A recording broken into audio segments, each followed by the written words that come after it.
Une légère progression, mais de la prudence surtout à la Bourse de Paris. Les bons indicateurs chinois ne suffisent pas à tirer la tendance. L'inflation et le risque de resserrement monétaire imminent de la part des banques centrales polarisent l'attention des marchés. En Chine, donc, des chiffres supérieurs aux attentes nous parviennent. La production industrielle a progressé de 3,5% sur un an en octobre et les ventes au détail de 4,9%.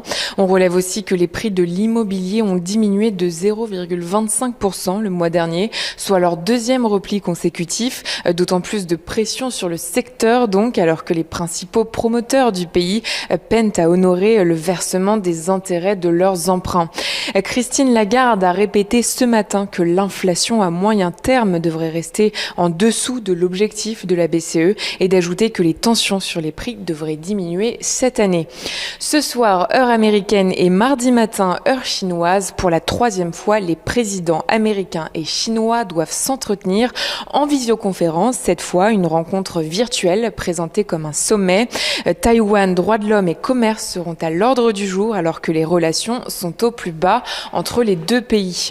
Cette semaine, d'autres facteurs viendront donner le là. Les résultats trimestriels des grands noms de la distribution américaine comme Walmart et Home Depot, mais aussi Target et Macy's.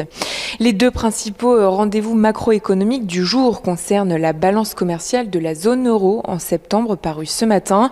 Elle passe de 9,7 milliards en août à 6 milliards en septembre. Et plus tard dans la journée sera publiée l'enquête manufacturière de la Fed de New York pour le mois de novembre.